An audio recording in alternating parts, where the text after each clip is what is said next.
Have you ever felt like you're on the wrong main? Even worse, you're not grinding your perfect main when your max potential is on another hero? Finding that perfect main or mains can be integral to finding your true potential and skyrocketing your rank. So we're going to break down all the roles and characters, talk about their mechanics, weaknesses, strengths, how you play them, and so much more, so you can find your perfect mains, build great compositions, and start to hard carry in your games. Now I'm going to give you 5 wins on the house. All you got to do is press the subscribe button. I mean, you know, I might be lying, but can you really risk more losses? I don't think so.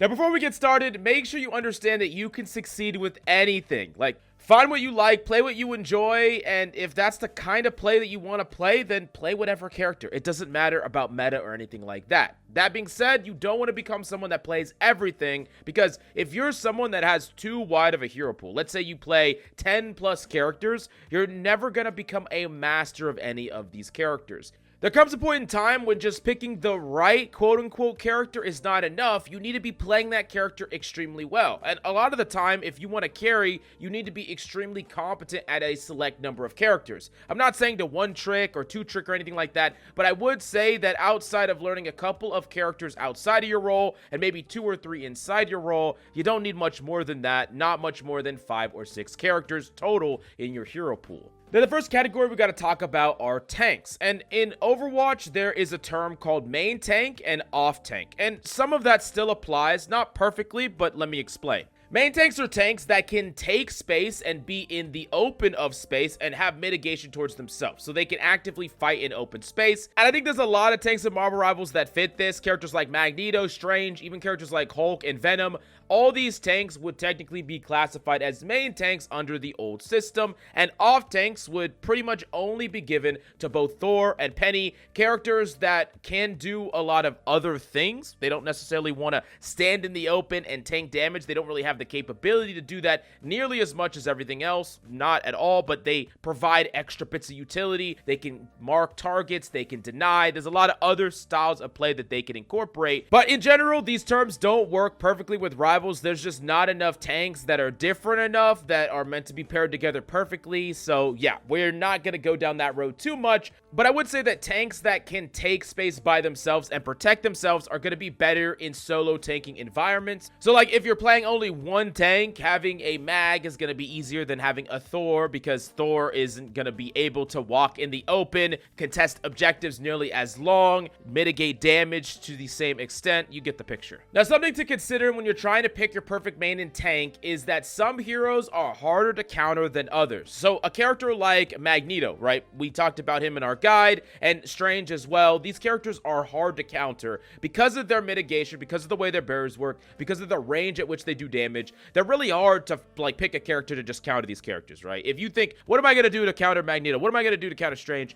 There's not really a character that comes to mind that's like, I can just play these characters and just bully them over and over again. There are some matchup favorability, but nothing is much different than like, you know, 51%, 52%. It's not lopsided. But with characters that are more all-in, especially characters that don't have bubbles or things like that, something like a Venom, there are more hard counters to a character like that. For instance, Venom is pretty weak to crowd control. Characters like Bucky, so the second that a Venom comes in, he tries to get value, he looks up, he gets pulled in, he gets CC'd, he gets slammed. Like, that is the worst case scenario for a character like Venom. Now, there are ways to play around and deal with the things that quote-unquote counter you, but learning how to do that requires additional mastery. So if you're trying to add a character to your hero pool, it's going to be harder to add these characters that do have some lopsided matchups attached to them, and this is true for every single role. Now, when you're trying to find that tank main, I want to ask you, how do you like to play? Do you want to play more attrition based, where you're trading resources on the front line? Typically, this is characters like Mag and Strange. Do you want to play more to deny, to set up plays that shut down the enemy team? You could play a Thor that would hard mark certain divers and get people off high grounds, or, you know, a PENI that is denying a dive very specifically people that are entering into her occupied space. Or do you want to play a character that is dynamic, is fluid, can kind of pivot in very aggressively, can move around a lot? A character like Hulk that gets to jump in in, peel for his backline, be really aggressive, jump the supports. There's a lot of different things he can do. How you like to play is really important, because I don't want you to force yourself to get good at any character. If you enjoy the gameplay loop of that character, you're gonna want to invest a lot more time in that character. You're gonna get better overall. So yeah, there's also a lot of things to consider about in what way do you want to be challenged. Some characters are gonna be much more mechanical than others, require you to learn complex tech. Someone like Hulk has a multitude of different techs and things that you'll have to learn, and then some tanks are more simplified in their approach. Some of the combos are more straightforward, but you're going to be thinking about a lot more things on the battlefield, like what cooldowns do people have, what ultimates do they have, where you can apply pressure. And I would say, like, as a general rule of thumb, the less mechanically demanding your hero is, the more you should be using the freed up focus to track and think about other things. This is why, to an extent, the most mechanically demanding roles back in Overwatch were roles that typically didn't calm as hard and didn't ult track as hard, because it's hard to do that when you're super focused on hitting your freaking shots. But of course, there are outliers. Like, I think you're gonna calm a lot in scrims with Hulk, even though you are tracking a million things and being super mechanical as well. So let's actually go through each tank one at a time, talk about their mechanics, their category, their position, weakness, strengths, synergies, and the works. For Captain America, you're not going to have complex aim mechanics, but there are going to be some movement techs you're going to have to learn. Not something that's going to be super difficult to pick up after a couple of hours. For the category, you're typically going to be someone that is denial and fluid. Not only can you deny or mark, I think Captain America can take on that quote-unquote off role where he's just marking like enemy Helas and enemy Hawkeyes that are playing these off angles. You could deny those characters, but you could also be the front of an aggressive dive. Typically, you're going to need more than just you because you hit pillows, but you get the picture. And because you can do both, you're a bit more fluid. And this also means that you're going to be super free in your position. You don't have to be standing necessarily on the front line. You do not have to be set up in any specific location. For weaknesses, Captain America is still pretty weak to crowd control. While he's a bit better than characters like Venom, he still can get hooked and killed, or booped and killed, or slept and killed. But he is a bit more survivable against those things because he has his shield to protect him. But his true weakness right now is he doesn't have a ton of offensive damage, so typically you want to combine your aggression with your team's aggression, or you have some other damage dealer to help you with your engages. For strengths, he's incredibly hard to kill and extremely mobile, and in best synergies, he is great with Thor and Storm. I would also say just any dive character in general is going to get extra value when going in with the cap, especially when he's ulting. Now, for Doctor Strange, there is slight aim mechanics, but for the most part, you're going to be learning the techs and how to utilize your flight in combination with your ultimate and your portal mechanics. So nothing too complex here. You're just going to have to spend some time on the character and get used to him. In addition to that, he is going to be mostly attrition, a character that is constantly trading resources with the enemy team, pushing up when his team has advantage, pulling back when his team doesn't have advantage, trying to trade that damage and resource with the enemy frontline or the lanes right behind it, hitting the enemy DPS and supports, controlling some of these off angles that are in front of him with his pressure. And your positioning is going to be incredibly important on this character because it's pretty much everything about where you are, what you're focusing on, where you're standing relative to your team, and how you position based on how fights play out. When you have a disadvantage, it's important for you to identify that. It's important for you to back up. You don't really have your own objective, proactive game plan like some of these other characters. Your primary game plan is to read the flow of the fight and find ways to both mitigate pressure and apply yourself in that chaos. As far as weaknesses, while he's extremely good on the front line, he doesn't have that many tools to deny divers, doesn't have any form of crowd control, can't really turn around and help his team that much when someone is diving their back line. While he can help to mitigate pressure on the front line, and that's typically what you want to do as Strange. If like there's a Black Panther really far in your back line, you don't want to turn around and just give up all the pressure on the front line, letting their other DPS, letting their supports walk forward and assist the Black Panther going in.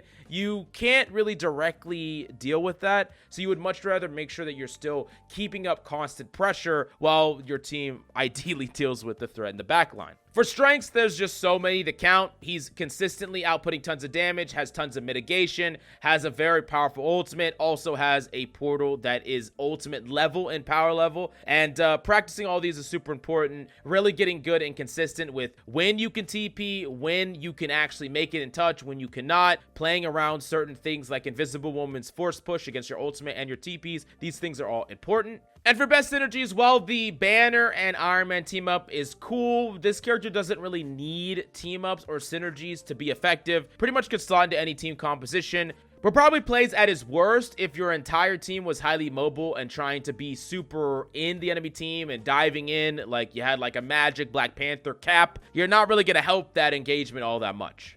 Now for GROOT, he actually has some rather complex mechanics that you have to learn. A lot of it is going to be techs and things that you learn over time with the character. No crazy aim skill needed on this character to get the most out of his mechanics, but there are a lot of wall climb techs and ways that you can situate your wall, combine it with your ultimate, and be fluid while you're fighting that I think takes a bit to learn when you're picking up the character.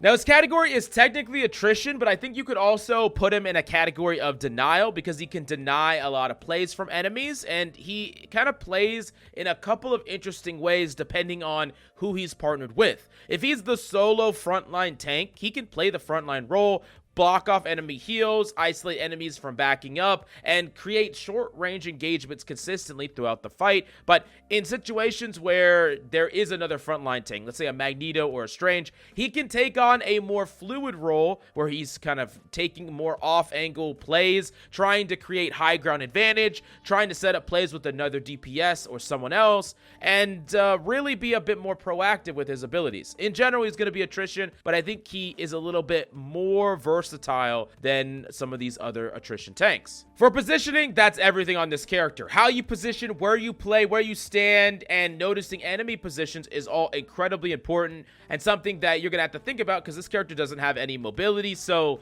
yeah, you're not going to be able to fix your position out of nowhere if you make a positioning error. As far as weaknesses are concerned, this character does have to be rather careful against crowd control, things that can pull him in or push him out of position, and this is especially true for Wolverine. If you're a GROOT main, I would recommend banning that bastard, but yeah, it's going to be pretty hard for you to play around. But for strengths, GROOT is extremely good at creating a lot of space for your team in areas where there isn't a lot of space to be had, no pillars, no cover. By creating a lot of these natural obstructions for your team to push up and kind of stagger through, you're creating a form of cover that your team get to play around and basically cross through open space without getting shot from open lines of sight. That's incredibly powerful, and it's even more powerful when you're in tight corridors where you can abuse the fact that you can wall off and cut off certain lines of sight from enemy teams to each other, so cutting off a heals and focusing a target. As far as best synergies, this character is super insane. When you combine his ult with the Moon Knight ultimate, it basically is a complete checkmate I win situation that is super great right now in this meta.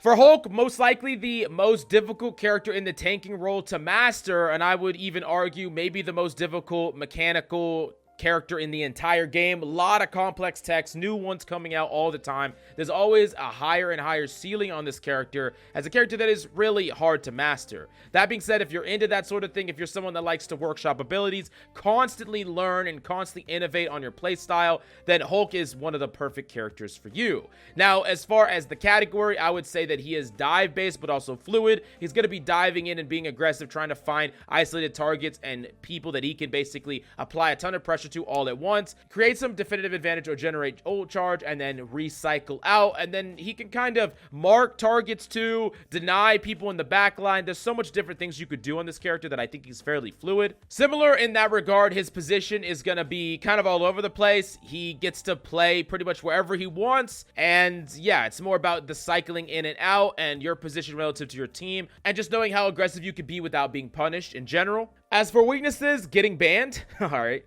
But yeah, sadly, at least right now, this character is going to get banned a ton, so it's going to be hard for you to play him, and it feels weird to invest a ton of time into a character and get crazy good at him, only for him to be banned all the time. Definitely frustrating, especially when this character is so hard to master. That being said, similar to all dive tanks, he still is vulnerable to crowd control, Wolverine, Bucky, things like that. He's going to be weaker to it, but not quite as weak as a character like Venom because you can time your bubble appropriately to protect yourself. As for strengths, the true strength of Hulk is that he can have some of the highest actions per minute out of any character in the tanking roster, meaning that you can do so much at all times. You jump in, apply pressure to the back line, you bubble yourself, you create a lot of aggro and a lot of separation between the back line and their front line. Now someone on the enemy team kind of tries to make an aggressive play. You're jumping back, you're denying that play, you're potentially shutting down that person. Then you're right back into the enemy team. You see how you can pivot on the dime. You can do this and then that and then this and then that. There's just so much stuff you can do, and that's really why he's so strong. Sky's the limit, really, for how much you can accomplish on this character. Now for best energies, yeah, undoubtedly it's the Iron Man Strange, but yeah, once again, good luck playing this past ban ranks. For Magneto, as far as mechanically, this character is deceptively aim-centric. You get extra damage for hitting your shots directly and not just getting the explosive damage. So being as accurate as possible is going to dramatically increase your lethality. So aim actually matters a lot more than you would think on this character. Still not crazy mechanically demanding, but more than you would think. As far as his category, it's definitely going to be attrition with the splash of denial. He's mainly going to be a frontline tanker that is going to trade damage on the front line and read the flow of battle in a similar way to Doctor Strange. And while he's not marking any targets or constantly focusing them, what he is doing is potentially denying enemy plays with his bubble. Now, one of the core weaknesses is the fact that he wants to ideally play front to back. He's not great in a situation where enemies are all around him. He's not great when you push him in a situation where there's enemies coming from in front of him, behind him, to the side. He would much rather have everyone in kind of a straight line. And in fact, most of your gameplay is trying to almost wrangle enemies to fight in front of you. If there's a DPS too far to the left or the right, you want to deal damage to them, pressure them so they go back to their team, flush them out, and force them all to play from one direction. That's your optimal situation on Magneto, and it's similar to Strange as well. You just don't really want to fight things all around you because you don't have mitigation all around you at all times. Now, as far as strengths, Magneto is really hard to kill. He can protect himself with a bubble. He has a shield that doesn't break even if it's on a short timer, and he's just really, really tanky and constantly applying a ton of damage. Even in a 1v1 with a squishy, he can kill that squishy very, very quickly, outputting giant chunks of over 200 damage. So not only is he constantly applying pressure, he's very lethal. He's really hard to move out of places because he's just so damn tanky. And in addition to all that, he fits really well in the meta, with his ultimate being a nice counter to things like Cloak and Dagger ult. For best synergies, of course, the Scarlet Witch synergy is super strong, being able to make your character just output so much damage. Now, Scarlet Witch isn't played all that much in high elo, but I think she's incredibly underrated in most ranks of play. And honestly, if the character's a little cosmetic, but you're way more powerful, could be worth it. You also can get some extra synergy value just by bubbling someone that's really aggressive, like a Black Panther or some other dive tank. So Magneto's a bit more flexible than Strange is in that regard. Now for PENI, some of her mechanics can be rather difficult. You have to learn some of the techs like with all of the tanks, but trying to hit your wrap consistently can be pretty tricky. I'm not going to say that mechanically she's super hard compared to like some DPS and supports, but she can be deceptively difficult, more difficult than you would think. As for category, I would give her denial. She's incredibly good at denying enemy positions, occupying existing space, and putting pressure on enemy divers, or pretty much anyone that wants to walk into her area, which if your area is near an objective or in a lane, they have to walk into it, so you can just deny. Now, positioning on this character is going to be really tricky. There's a lot of different places you can position, from going around corners into cover to taking the high ground with your movement, and there's really dynamic positioning that you need to have. Because you ideally kind of want to set up in a certain position, you need to constantly be repositioning it relative to how the fight is going. And if you're playing PENI on offense, you need to position it as you are taking space so that you're constantly moving it up and moving it up in areas that if enemies want to do that push and pull where they push and you push, now you've already kind of claimed it. It's like marking your territory and being like, you can't take this back, it's mine now. That's something that is rather difficult on the character. Now for weaknesses, this character is not a great solo tanking character. Doesn't want to be necessarily on the front line by themselves. Doesn't want to be traveling through open space by themselves. So there are going to be certain maps and certain areas where they really don't want to be the one to contest point or touch point, or it puts them at a strategic disadvantage. And this means that PENI is often going to be better paired with another tank that can do those things so that they can be more free to do the things that they want to do instead. As far as strengths, this character is undisputably amazing against dive and pretty much shuts it down down consistently,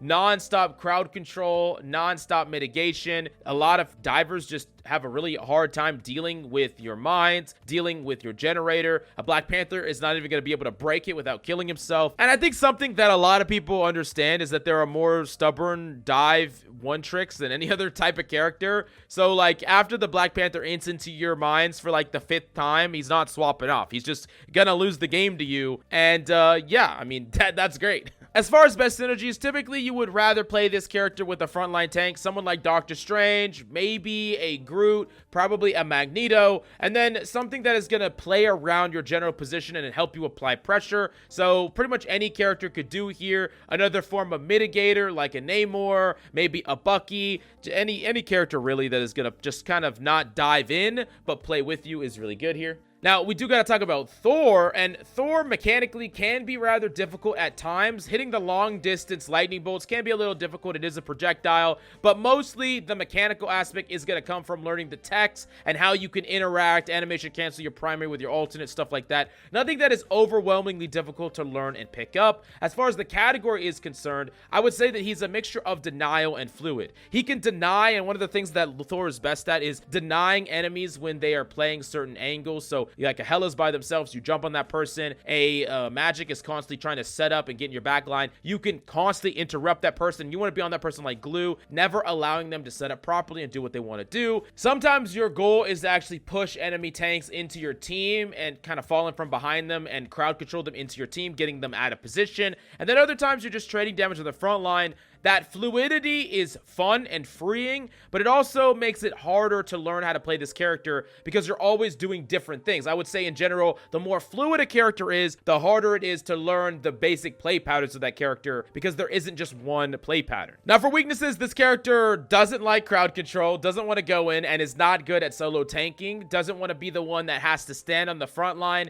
and constantly trade damage. Can do that at times, but if you're the only tank there, you're just really susceptible to just getting hit by all sorts of things, and you don't have a shield or any way to protect yourself. You can gain some shields back, but that's about it. Now as for strengths, this character hits really hard and can burst even through support heals, can challenge angles and areas that other characters just can't really do, has pretty high actions per minute as well, similar to Hulk. So there's a lot you can accomplish. You can go from fighting someone on the front line to going to go contest a HELA to going back on diving the support. Like you could do a lot of different things, so that's a pretty powerful strength, and I think that versatility is really great. Plus he has some of the best synergies in the game with Cap and Storm and HELA and Loki, so some great synergies there that really kind of round out his kit and make him pretty good in a lot of different compositions, assuming you're not solo tanking. Now last but certainly not least is Venom, a character that if we're talking about raw aim mechanics, he actually has one of the highest in the tanking category, maybe the highest, because your primary is something that you're going to need to try to hit headshots with. That's like mechanically very aim centric, and the rest of his techs though are super easy, very straightforward and simplified, so it's pretty much just that aim, and that's pretty much everything there is to the character. Now for his category, he's definitely dive. He pretty much has the same game plan, which is slam things, typically the back line, and then try to apply pressure and cycle out and go back in and do it again and again and again, ideally with people going with him. This means his position is flexible, but you need to mostly be aware of your teammate's position. If you're slamming down on the back line and your team can't even have line of sight to help you at all, it doesn't matter if they're dive characters, but they need to be able to see what you're diving. So if you're diving ahead of them, then you need to just slow down a little bit your pace of play. As far as weaknesses are concerned, you're pretty weak against general crowd control, don't like it at all, and you're also just weak against mass healing. There's a lot of mass healing effects that make it so that you just can't kill anything through. This can be mitigated with multiple people coming with you, but I would say that Venom is a character that really wants to have more than one dive source with him, similar to Cap. Now, as far as strengths are concerned, you could be pretty independent. I think you could actually dive as a solo tank with Venom in certain compositions. You gain a ton of health, so you're really hard to kill. And against compositions that don't have consistent crowd control, they might never kill you. You might just consistently be a threat that doesn't die. You're sticky. You're just constantly there, constantly applying pressure. And I think Venom might even be best in like a triple DPS dive-centric composition. And you get a lot of random Iron Fists and Spider-Mans and things like like that in your rank game, so it could be the right pick for you. This also means that his general best synergies are just other dive characters that want to jump in and go in aggressively with him. Remember, if you jump in and, you know, the Mantis sleeps you, that's a sleep they don't have for your Spider-Man or your Black Panther or whatever, or vice versa. So compounding that and double downing on the same play pattern is how you're going to be able to break open a lot of these defenses. Now we're moving on to the DPS role, and we're actually going to put these into different categories based on their type and also how they play. First off, their type, and there are 3 different categories: hit scan, projectile, and melee. I know that there are going to be some outliers, but we'll talk about those as well. So hit scan is basically when your crosshair is over a target and you press your fire button, there is no travel time. The bullet will register instantaneously, and you will either get a hit or a crit, or you will not get a hit or a crit. There are a lot of characters that qualify as hit scan in the DPS category. Characters like Star-Lord that have instantaneous register on their bullets. Characters like Punisher and HELA. All characters that have hit scan fire. So those of you who have great aim or constantly are practicing your aim, hit scan is going to feel really natural to you because it has overlap with other shooters. Directly, you know, a hit scan weapon in Overwatch or Valorant. These are going to directly transfer over because at the end of the day, it's the same aim. It's the same hit scan fire. Now moving on to projectile. These are characters where their primary actually has travel time, and there's a lot of different types of projectile heroes, and the speed at which they travel is different from each other. Not all projectile characters have the same travel time. You could look at something like Namor, Squirrel Girl, Storm, Iron Man. All these characters have a projectile that has a travel time, and typically they all move at different speeds, so you would have to manually adjust at each one. You're not necessarily going to have the perfect speed in mind if you're used to, you know, Namor as you are Squirrel Girl. There is going to be a lot of similarity there, but not quite the same.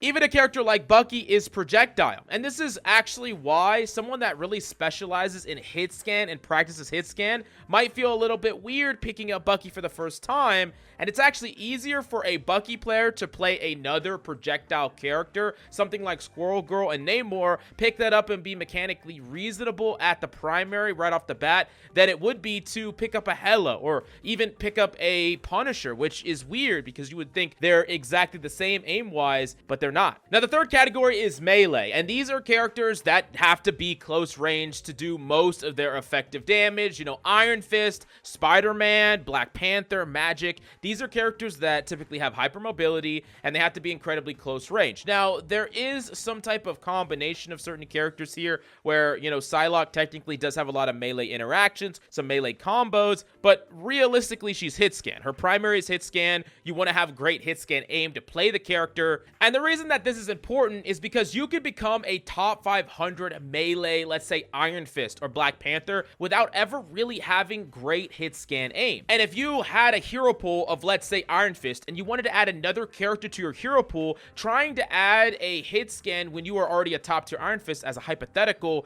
would be really difficult for you unless you already have that aim background. Now, if you have that aim background, you're really good at hit scan characters and in hit scan in general, you could definitely pick up Iron Fist. That's not stopping you necessarily, but there are more unique things that less overlap with a lot of your value there. So I'm not saying you can't, it's just something to think about how these characters require different things from you. Similarly, projectile characters is something that you kind of have to practice. People get used to travel times on characters, and some people get used to dealing with the travel time of certain characters and become really good at it. And you see a lot of projectile specialists throughout gaming history. So every category has people that typically specialize in them, but if you don't want to, you don't have to. Just think about what a role requires of you and how difficult it will be to add new characters to your hero pool based on your existing skills. Now, the next question you have to ask is, how do you want to play? I think there's a lot of different ways to play. There's mobility-heavy characters. People really like to be able to position really dynamically. You know, if you're a Star-Lord or a PSYLOKKE, you can play in a lot of different positions that other characters can't. You could play around the corner, on the high ground, behind the enemy team. A lot of flexibility there. There are certain characters that are going to be really denial-based. They have the kit to deny certain enemy play and punish enemies' mistakes. Characters like Namor and Bucky, I think, share a lot of similarities in that regard, even if some of their micro play is not quite the same. There are some characters that are attrition based. They're trying to attrition down the enemy resources. Characters like Squirrel Girl and Moon Knight. Thinking about the way that you want to play can help you decide what characters you want to main, because all of them have different ways that they play, different positions that you have to take, and different amounts of flexibility and freedom. Now, similar to tanks, some DPS are easier to counter and some feel impossible to counter. So some heroes are going to have key weaknesses. Let's take Black Panther, for instance. He's super strong in certain situations where there's like 2 supports that are isolated, there's not a lot of crowd control, and there's not a lot of things that are trying to stop you, stun you, or slow you down. But there are also characters that can really shut him down just by existing. Characters like Namor, especially when he has the Luna Snow synergy. Characters like Bucky that can hook him and potentially burst him out of nowhere. So a character like that has some really polarizing matchups. Not to say that you can't outplay some of them, but it is important to understand that there are heavy favorable matchups and unfavorable matchups for the character. But there are other characters that you could potentially pick up, like HELA, that don't really have huge favorable or unfavorable matchups. At worst, the character will be slightly disadvantaged, but most of the time it will be straight skill-based matchups. This means that this character might not be completely ineffective, but you also get less free interactions or situations where you can completely roll the enemy, because that's not gonna come from the matchup, it's gonna come from you. Well, Black Panther can walk out and there's a composition that just doesn't have a lot of counterplay to him, so he just gets to feast and farm. Understanding that when you're picking up a character, it's up to you to decide whether or not you want to play a character that has polarizing matchups or kind of flatline matchups. But I would say that if you are playing characters that have polarizing matchups, it's a good idea to have some other characters you could play in case you go up against someone who mains the character that really shuts you down, or you go and get banned because they know how polarizing you are and they don't have a clear plan, so they're going to ban you instead. Now, we talked about hit scan, projectile, and melee, but you also need to ask how mechanically you want to be challenged. Even in the hit scan category, there are going to be some amounts of differences. So let's take tracking and flicking, 2 different styles of aim potentially. A character that has consistent fire, so something like a Star-Lord or a Punisher, this is going to be more tracking based. You're going to have to track the target throughout the entire length of you following them. But for flicking, you could technically track on a character like HELA, but because it's single fire, you can actually flick a lot of your shots. And even some projectile characters can flick as well, like Winter Soldier, and you're not necessarily going to do as much tracking. So depending on how you want to play mechanically, it's going to decide a bit the characters that you can potentially pick up. On top of that, there are some characters that are going to mechanically challenge you a lot, but not necessarily in an aim-centric way. So a character like Black Panther, a lot of very fast reaction time things that you're going to have to do. Panther, Iron Fist is similar. Even a character like Magik, you're going to have to learn a lot of techs and combos that you have to do on a very small time frame.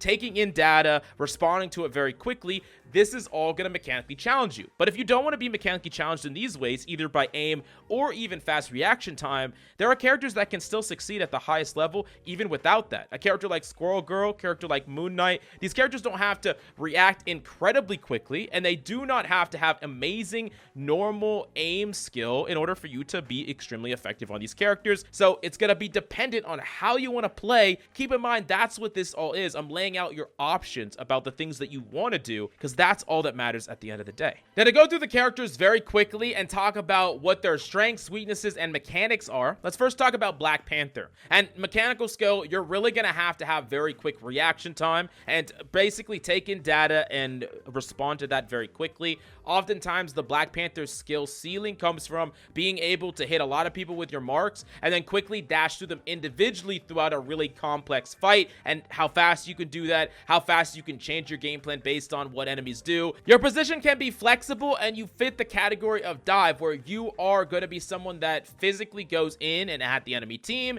but you can position often wherever you want to, but as long as it's within the cycles of the character. It's typically a cycle of setup, execute, reposition, re-get your cooldowns back, then recycle over and over again. Now, as far as your weaknesses, you are super weak to things like crowd control. Mass crowd control is typically what you're most weak to. While you always have to deal with some amount of crowd control, I think too much and opponents that are too aware and they're trying to help each other a little bit too much can really be the bane of your existence. You operate better when there's a limited amount of resources people can invest into you, and your main strength is the fact that you can potentially burst enemies extremely quickly and basically hyperload their ability to respond to you, especially when there's so many things that someone has to deal with on the battlefield at any moment, from healing their team to helping this person to helping that person to positioning well, and out of nowhere you can just apply apply so much pressure so quickly, it's too much to overcome. They can't respond to it, and they have a very small amount of time to respond to it.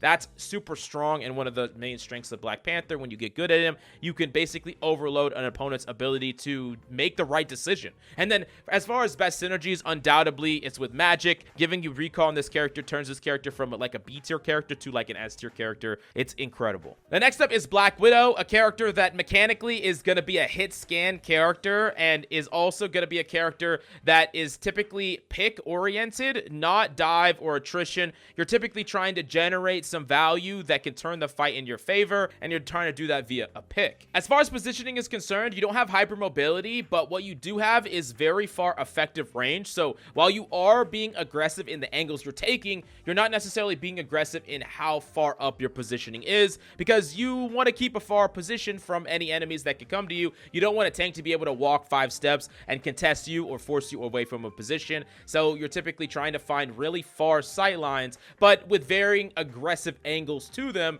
that might be away from your team, but still a strong line of sight to the enemy side.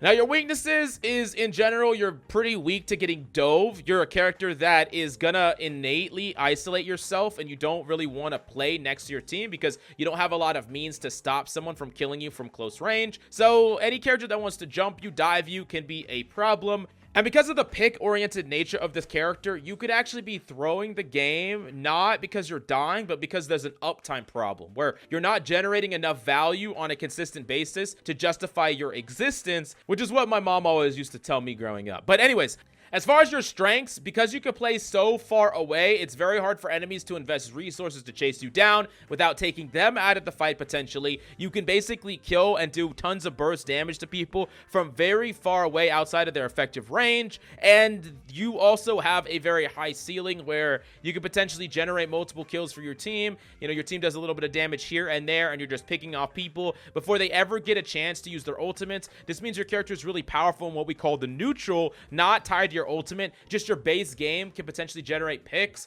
and, you know, just swing a fight in your team's favor without ultimates ever really being into play. As far as your best synergies are concerned, it's definitely with Hawkeye, because with the synergy, you can actually one-shot pretty much any squishy or almost any squishy. You do 340 damage with the synergy by charging it up to full, and that means that if you pop it, you can actually just one tap any 250 HP hero just by tapping your ultimate, which is just crazy.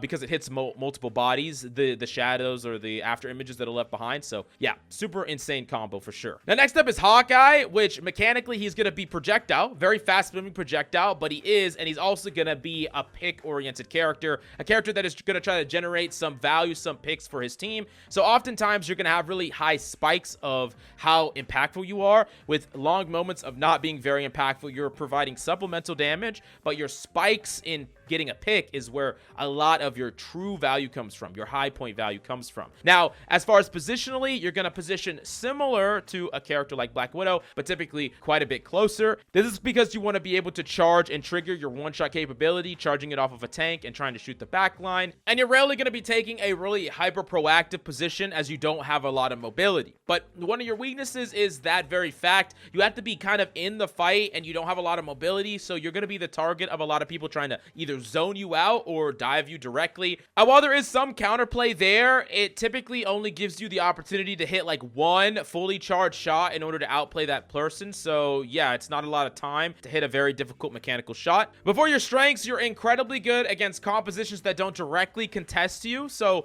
triple support compositions, characters like Moon Knight, Squirrel Girl, Namor, anything that's trying to poke you from range and not directly fight you, or they're trying to out attrition you, will lose to your pick potential as long as you're getting it at a certain cadence. You got to make sure to get them at the right cadence, or else you have a uptime problem similar to what we talked about with Black Widow. But as long as you're getting consistent picks, then you kind of outplay a lot of this slow attrition-y gameplay that people are trying to play, where they're trying to get a lot of value over time. And and you're overcoming that because you're not making this about ultimates, but this singular spikes in pick based value. Now, as far as your synergy, you typically just want a reasonable front line. Characters like Magneto and Strange are going to be good here. You don't want a front line that just always runs away, so dive front line's probably not the best. So yeah, just a reasonable front line. And then potentially like a DPS that can counter divers, you know, a Bucky or a Namor can be great as well. Next up is HELA, and for mechanics, this is going to be a hit scan DPS. Primary is going to be hit scan, and is also going to be technically a pick-oriented DPS. I think you could also maybe make it attrition, but typically it's like a dueling or a pick-oriented DPS.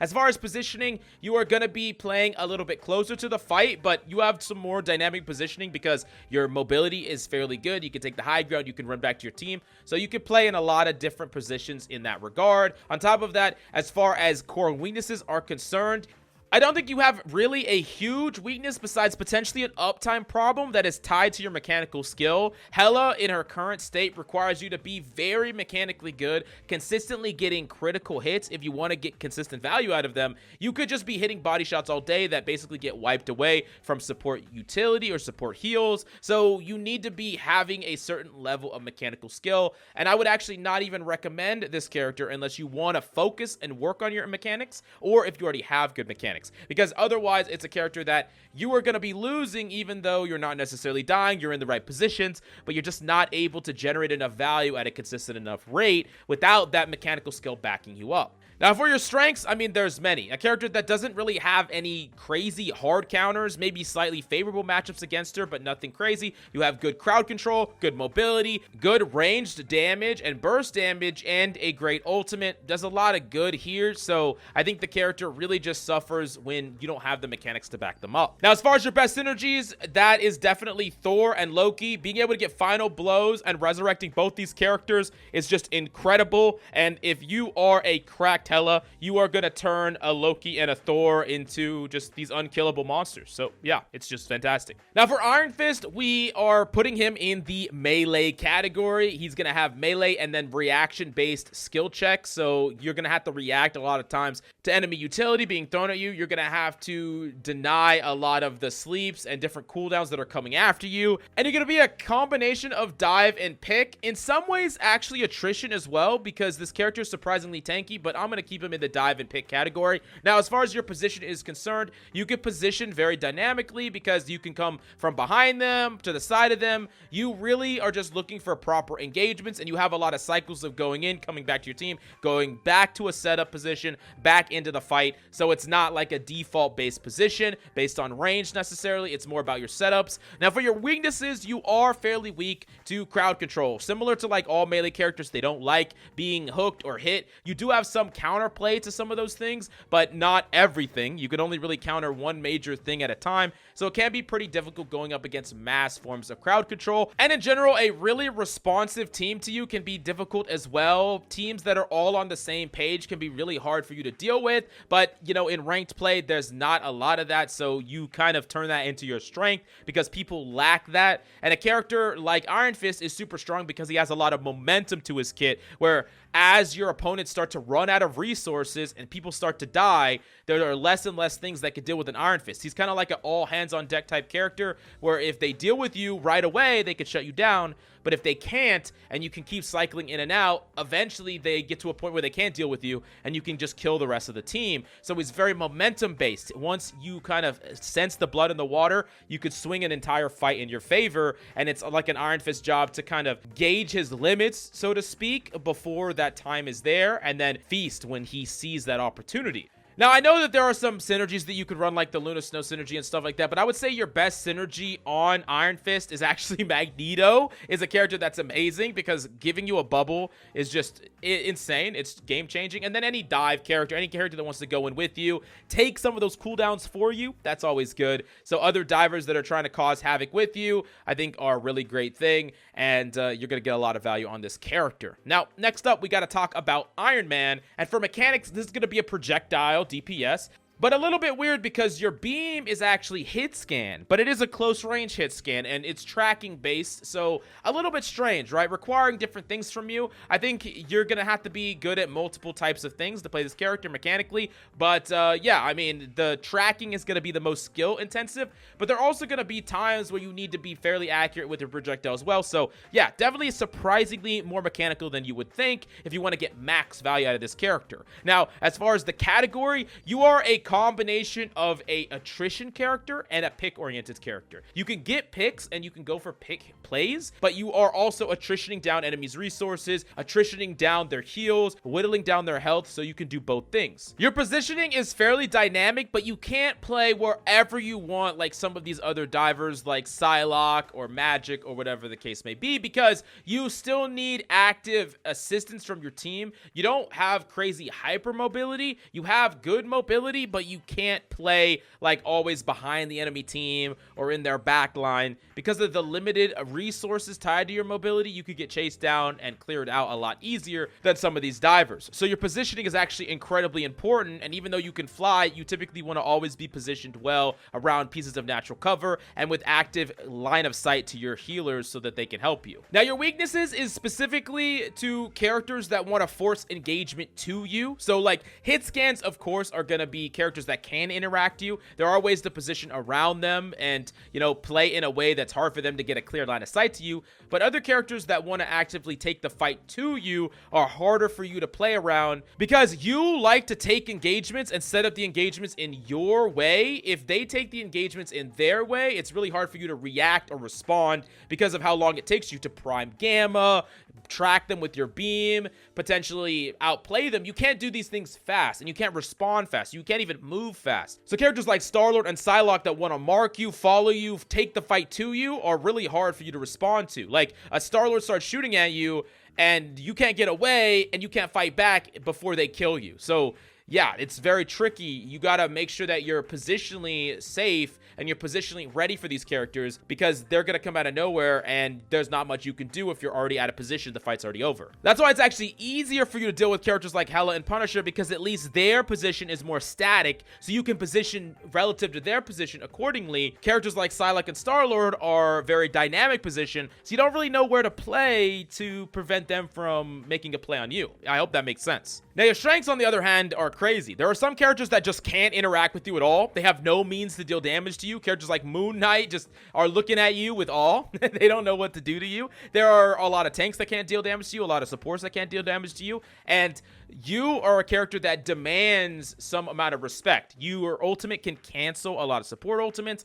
You beam a ton amount of damage, especially with the Gamma team up, and can even fry tanks. And you also could just apply a ton of pressure. So a character that demands all that respect, and there's a lot of characters that can't deal with you, if you execute or make plays on the things that can interact with you, now you're unstoppable and can win situations that maybe you're at a parity. You know, now it's 3v3, but guess what? Their PSYLOKKE is dead, their Punisher is dead. They have nothing they can do against you, and you just win that fight because it's not about a numbers advantage in that fight. It's about specific matchups that you eliminate, and now you just win the fight. Now, for best synergies, I mean, undoubtedly, it's with Hulk. I mean, it's almost needed to play this character. You could play him at a certain level, but he really jumps up from like a C tier to an S tier DPS when you have this synergy. That's how strong it is. Now, the next character is actually MAGIK, a character that mechanically is going to be a reaction-based character in the category of dive and pick. So a lot of outplaying people, a lot of 1v1s happening, and then even dive-centric aspects of the character being forced to go in and can play well with a dive composition or something akin to a dive composition. Now, as far as positions are concerned, this character can play fairly dynamically, doesn't always want to be flanking necessarily, but has the flexibility to if they want to. This means this character can kind of position a little bit of wherever they want. Oftentimes, they want to take close, effective range engagements and not fight in the open where a lot of people have line of sights to them. So they want to set that up with the terrain as much as possible. Now, for weaknesses, you don't want to deal with crowd control. Surprise, surprise, it's pretty much par for the course for all of these dive type characters that want to get in close. They don't want to be stunned. They don't want to be slowed. They do not want to get hit by a Namor turret they can't hit themselves. They do not want to be hooked and meleeed by a Bucky. They don't want to deal with any of that. Now, they can outplay some of that, but the more that is on the board, the harder it is for them to do anything about it. For strengths, this character has great 1v1 matchups. You set up 1v1 engagements. You can outplay almost any character if you are good enough at this character. You have crazy burst potential, so characters can die out of nowhere. If you kind of play around your cooldowns, you can win a fight when you're basically at almost 0 and you just one-shot someone out of nowhere. Yes, this requires a lot of skill and practice on the character, but it is possible. And what I just found is a lot of ultimates are actually cancelable. Support ultimates, you can one-shot with your ultimate because you can do up to 362 damage in your ult. So yeah, I mean, a lot of ultimates you can one-shot. We go over it a lot more detail in our one tip for every ultimate video. You're going to want to check that out. For best synergies, this character loves characters that are going to eat cooldowns for her, especially crowd control cooldowns. So anything that wants to jump in, dive in. Other divers can also take a lot of attention away from her so she can create some type of value. And of course, she helps Black Panther a lot, so that's a good synergy as well. So any of those things are fine. Also, like a bubble for Magneto is fantastic on this character, allowing her to do that much more. I would say an underrated combo with this character, though, is actually Rocket. The Rocket ult combined with Magik is just incredible. I mean, the combos you can pull off, how instantly you can kill people even through healing, insane. Now, Mr. Fantastic is interesting because mechanically, he's not really that challenged in any regard. His category is going to be mostly attrition and denial, but I would say mainly denial. And for positioning, you're going to stay oftentimes with your team on the front line. Very tank-like positioning for a character that is actually very tank-like. This means that you're often going to look for situations to deny enemy plays, shut down enemy divers, and apply pressure on the front line. And you're not going to position anywhere dynamically. You're not going to be in their back line on a flank or anything like that. You're typically going to be staying with your support, staying with your team, and being a constant source of pressure, damage, and presence. Now, as far as your weaknesses are concerned, you don't have great burst potential, so you're not going to be able to necessarily make a super proactive or high performance play. You kind of have a steady amount of value, not massive spikes in value, so it's going to be hard for you to generate a random pick unless someone is playing into you. While you're good at denying, you're not necessarily good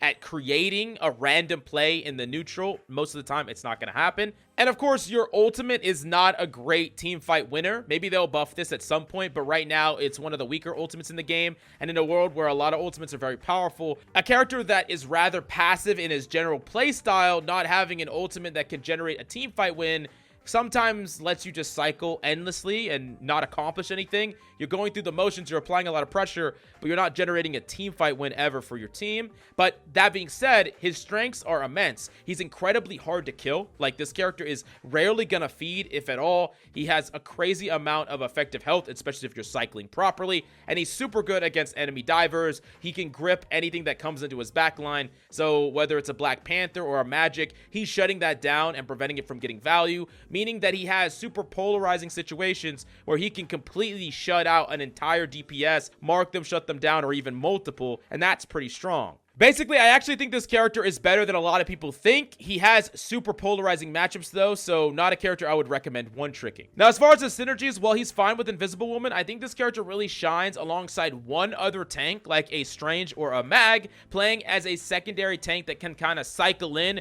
when that tank wants to cycle out and regain the resources, allowing constant pressure, but also providing some other things that maybe a secondary tank could not provide. Now, we've gotten to Moon Knight, a character that doesn't require a lot mechanically and is in the category of attrition. A character that wants to whittle down enemy resources, slowly running them out of heals, abilities, and HP, and just win the fight that way. You could also consider him slightly pick-oriented with his ultimate, but mainly attrition. As far as positioning is concerned, you want to position some neutral place near your team's line of sight, but not necessarily on a flank or any dynamic position. On the high ground, you could play low ground as well, but someplace that if you need to, you can get bailed out by your team or run back to them, but far enough away where you can get an angle and put an onk in place that is a bit hard for enemies to deal with right away.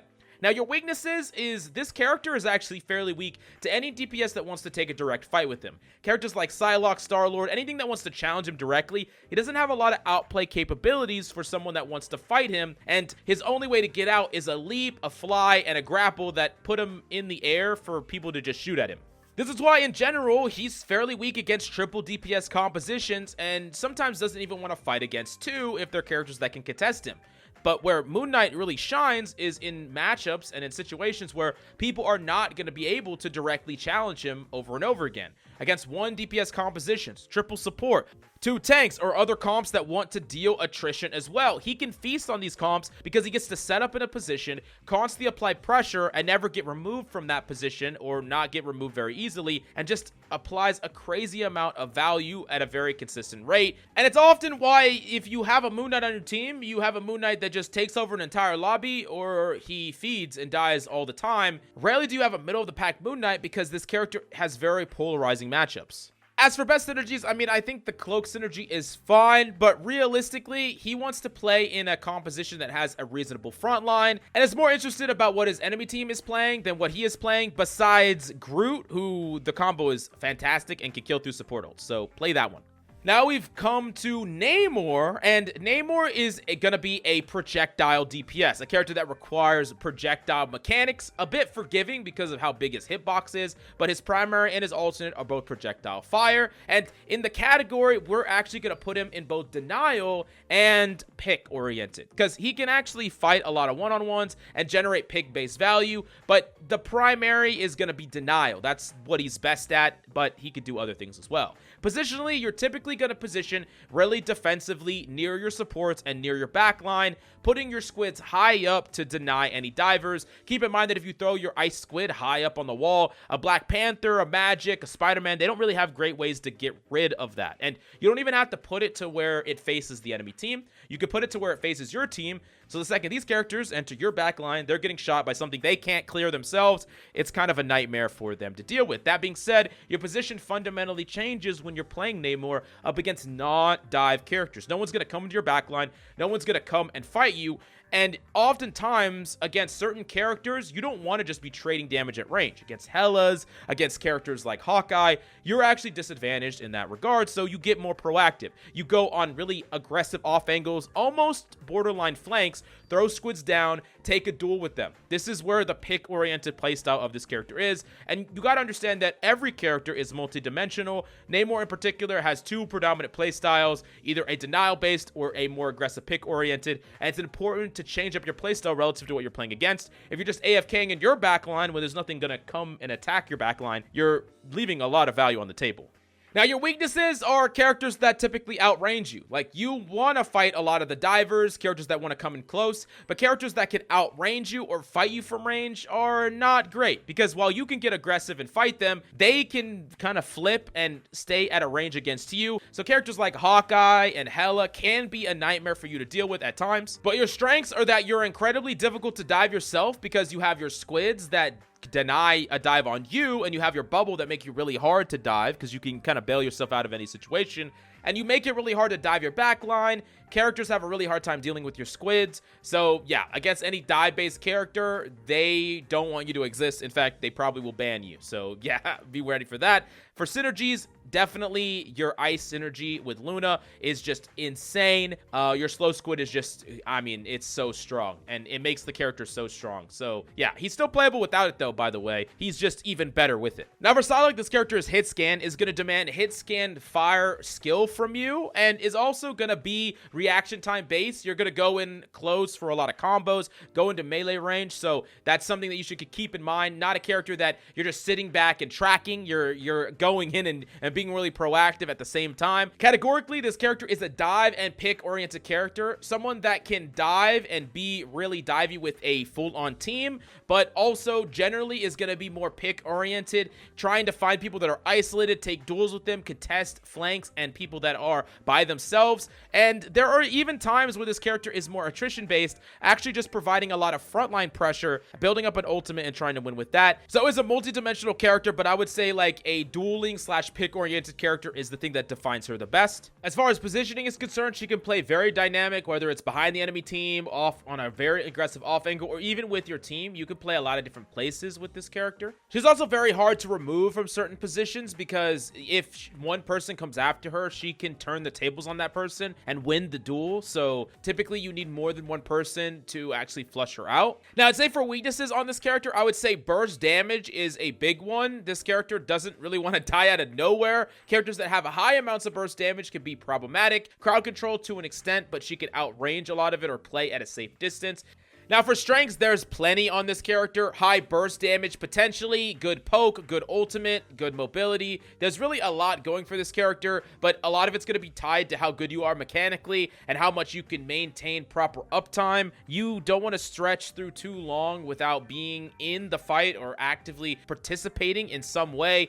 While this character can burst a backline support, imagine you take a super long flank, go all the way around, try to burst a support, fail, then have to go back to your team. You spent a ton of time accomplishing basically nothing, and that can lose you games just by itself. Now, for your best energy, you love a Magik. That recall is amazing. You just can be a lot more proactive with going for combos because if you miss them, you could just recall back, which is really, really good. And then any DPS or even tank that has a really great ultimate that can bait out defensive ults, meaning that they are clearing the way for you or your ult is clearing the way for them. It is a little awkward when you can constantly bait out support ults with your ultimate, but none of your other ults are good enough to clear, so it doesn't really matter. Now, next on the list is the Punisher, and first off, mechanically, he's going to be a hit scan character with tracking-based fire, where you're going to have to constantly be following the entire hitbox of a person, and the category of this character is often gonna be attrition, but also technically pick oriented as well. A combination of the two. I would say more attrition based, but there are moments where you're trying to generate picks as well. Now, for positioning, you're typically going to stay either on a slight off angle with like a support or one other person, or you're going to stay slightly behind your tanks, playing kind of sandwiched between your tanks and supports, and you're constantly applying pressure and potentially generating a pick in that trade of damage. Now, for weaknesses, this character is actually pretty vulnerable to a dive himself. He doesn't have any good crowd control, and he isn't very tanky, actually, with a rather big hitbox, so he isn't going to be great against these characters. He does have some counterplay. Between his smoke, his grapple, and his shotgun, it can happen, but he's still getting feasted on by a lot of divers. I would say, in general, you have to be really careful about going into your turret against characters like PSYLOKKE, because they can just sneak behind you and just assassinate you out of nowhere when you're standing still or in your turret. And while you do a ton of damage, you don't necessarily do burst damage in the same way that some characters do, where they do a giant chunk all at once, which means that characters can oftentimes just get low or you do damage to them, but you're never generating a pick, right? You see an Iron Man, he peeks out for a second, you do a little damage to him, he's back behind cover. Storm peeks out, you do a little damage to them, they're back behind cover. While yes, you can contest these characters, you're not necessarily going to be able to delete them in the same way. It's easier with the rocket synergy though, for sure. Now, as far as your strengths, you at least get to interact with a lot of these flying characters, which is good. You have crazy damage output, and you're also a character that requires respect, especially your turret. Kind of becomes a mini game where opponents need to deal with you before they can do anything else. And you can set up these no-win situations for enemies where they're trying to come to point and they have to contest, but then to your setup with the turret, it just really makes things very hard and awkward for them to ever do anything because they're sandwiched between a rock and a hard place. Now, best synergy is undoubtedly Rocket. It's just a crazy synergy. It's way better than combining him with Winter Soldier. While that synergy is fine, the Punisher and Rocket synergy fundamentally change the entire game around them because you can delete tanks so quickly if they're out of position, and you just basically punish positioning mistakes by enemy tanks really, really easily. I would say that this character also would like a reasonable frontline, though, so like a Magneto or a Strange is better than dive tanks for sure. Now, for Scarlet Witch, mechanically, there's nothing super mechanically demanding from this character. As far as category is concerned, this character is going to be a bit of pick and dive and a little denial as well, specifically for characters with heavy mobility. We'll talk about that more in a second. As far as positioning is concerned, this character has very flexible positioning because they have two mobility options, two fades, so they could play kind of in the back line. Typically want to play at an off angle because you want to be able to escape back to your team if you have to, and certain mobility heavy characters can definitely chase you down if they force you to go into their back line, so you got to be a little bit careful about that. As far as weaknesses is concerned, this character really doesn't want to deal with any burst damage out of nowhere. Characters like Bucky could be a nightmare for this character because they are kind of a little telegraphed with where they're positioning, and you don't really know how long you can stay. Characters that do slower damage can kind of allow you to stay in the backline a little bit longer, or stay in an aggressive angle a little bit longer, because you're not going to die out of nowhere. But if you have to use your fade when you think you might die against the character with burst damage, you're going to use your fade a lot more than you want to use it. For strengths, though, this character is basically impossible to dive, and is actually really good against divers because they can mark a diver.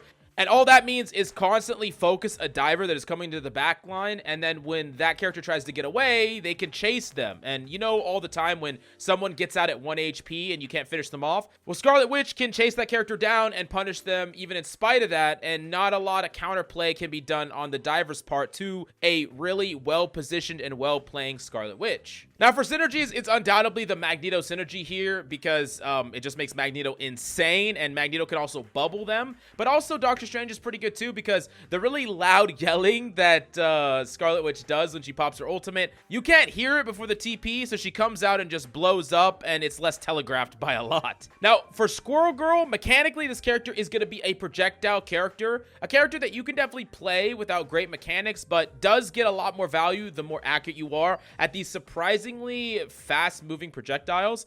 For category, this character is undoubtedly an attrition-based character with sprinkles of denial and even pick in there, but primarily attrition. For positioning, you're going to position at slight off angles, or you're going to be positioned with your team. Nothing too aggressive, as you get a lot of value in the neutral, playing with your team, providing a lot of pressure, and you put the burden on opponents to try to deal with you, or else their team is under constant pressure at all times. As far as weakness is concerned, this character doesn't have a lot of game against flying characters unless you're absolutely cracked, and doesn't really want characters to jump them, dive them, or duel them directly. While you do have some amount of counterplay there, they definitely have the advantage in that matchup. So characters that just want to take the fight to you, I think you have a little bit more counterplay there than something like Moon Knight, but you're still not the greatest in that regard. Now, for strengths, this character outputs a crazy amount of damage, which means constant pressure on the enemy team. And surprisingly, this character can pair well even with divers, because the backline is going to be constantly low resource and even low health, so like a Black Panther could just kind of eat it up. In addition to that, this character can get ultimate incredibly quickly, so on maps with choke points,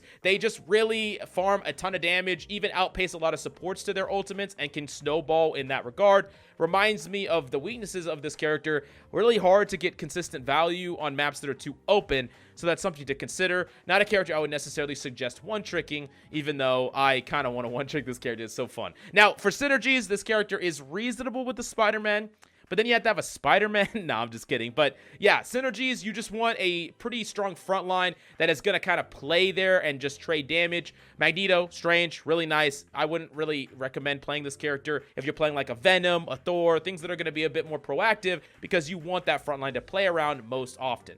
Now, speaking of Spider-Man, he's up next. Now, mechanically, this character is going to be unique mechanically and a combination of projectile plus reaction-based mechanics. Have to react to a lot of different things happening all at once, learn complex combos, and be really consistent with your spider projectile to sling off your combos. So, yeah, requires a lot from you. Now, I'd say he's a combination of dive and pick-oriented. He wants to jump in, but he also just wants to pick off a target. And for his positioning, he's going to be incredibly flexible with the positioning, literally the most flexible, can play actually any position, and typically is all about his setups and cycles in and out, just like every other melee character we have talked about so far.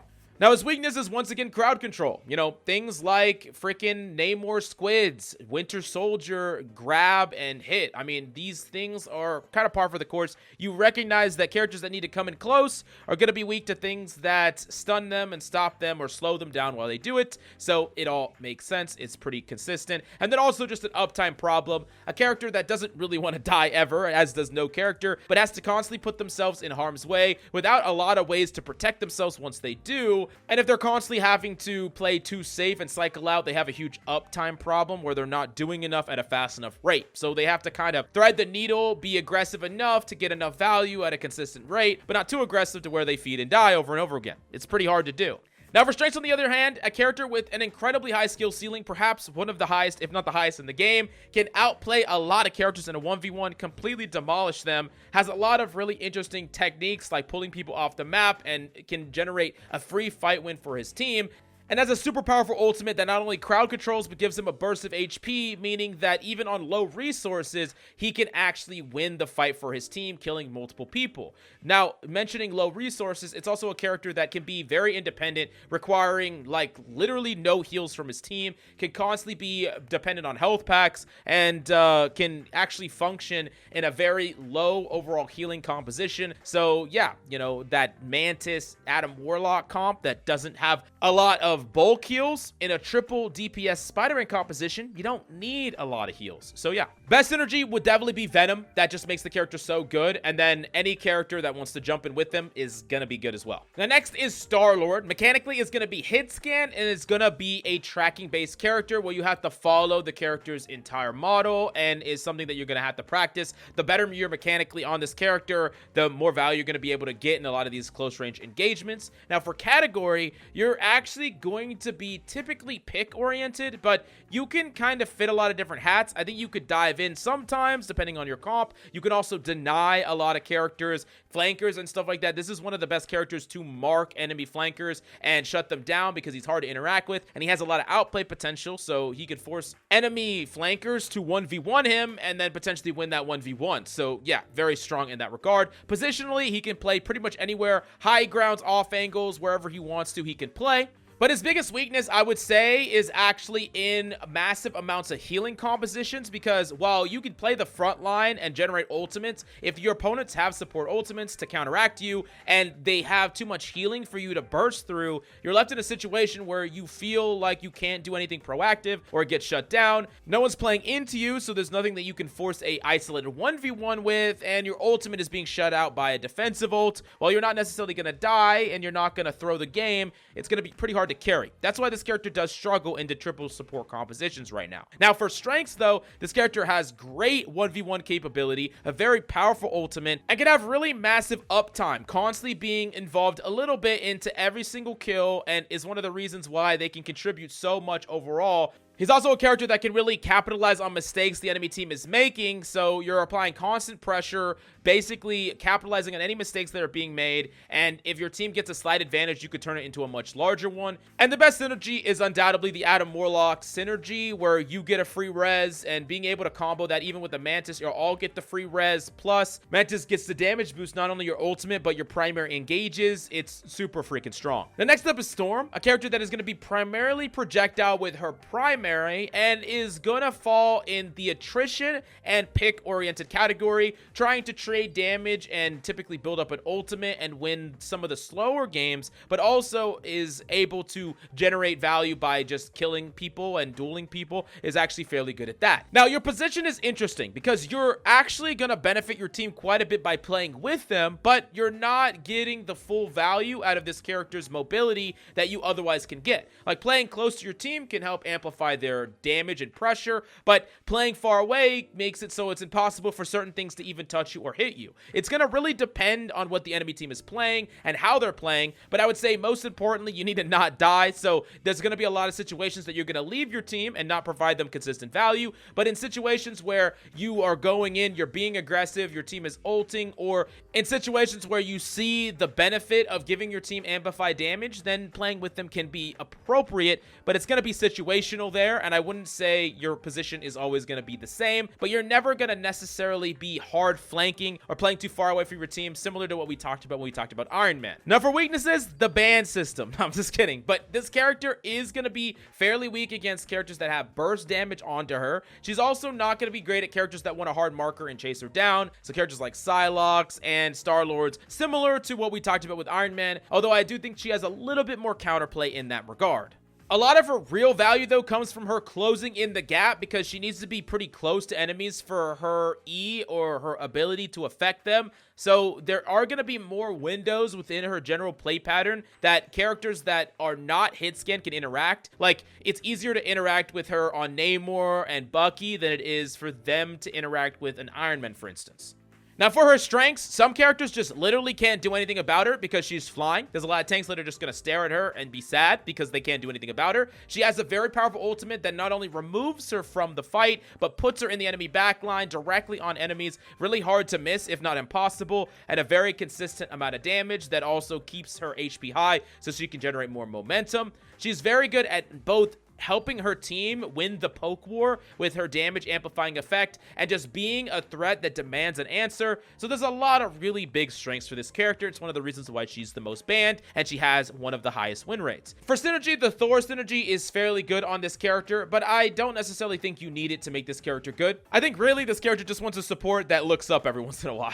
Now we finally made it to Winter Frickin' Soldier. Mechanically, this character is going to be a projectile. Rather fast moving, but it is notable because at far distances, this character isn't going to be consistent damage. Now for the category, I would say this character is primarily denial, also a bit of attrition as well, being able to deny enemy plays and provide a lot of frontline pressure. For position, you're typically going to be playing sandwiched in between your tanks and supports, not too far away at a pretty static position. You don't have great mobility, if really any, besides your uppercut, which you don't really want to use for mobility. So you're not going to go on any crazy aggressive off angles most of the time, nor are you going to be flanking unless you are going for some crazy all-in play. Now for weaknesses, this character doesn't really do damage from range, so characters that outrange you are going to be a bit of a problem. Characters like HELA, HAWKEYE, even characters like NAMOR can be a bit problematic for you to deal with because they are going to be doing damage better than you from their longest ranges. And then characters that don't really care about you hooking them in, while you could be good against certain tanks like THOR and GROOT, for instance, characters like MAG and Strange, you can kind of put them out of position, but for the most part, they can just ignore it a lot of the time, and you will get killed a lot of the time if you don't pull someone in perfectly because you're bringing a tank right to you, and yeah, that can turn on you really quickly. Now for your strengths, you have quite a few. You're really good at bullying a lot of tanks, and just being able to displace tanks in general is fairly strong, especially if you have a team that can follow that up. You also are very good against any sort of dive character, someone that is coming into your backline, whether it's a Magik, a Panther, a freaking Spider-Man. You are going to eat these characters up all day. And then your ultimate can be really good. It's especially good against Loki because you can get resets off of his clones. So yeah, there's quite a few strengths, but he's not going to be always the best, especially against characters that want to fight him at range. Now, for synergies though, this character is great with Rocket. You like the synergy, it's good for frontline pressure, but I really do think that the best thing that you want on this character is someone that is going to play frontline with you, and it's going to help you confirm some of these kills that you get when you hook enemy tanks or frontline people in. So, you know, Magneto, Strange, you like that. You don't really want to play with like random dive tanks like Venoms or whatever because you're never going to have a frontline, and then you don't really have a frontline to play around. Now, last but certainly not least, we have Wolverine, a character that mechanically doesn't require anything insane from you. Maybe reactions somewhat, but nothing too crazy.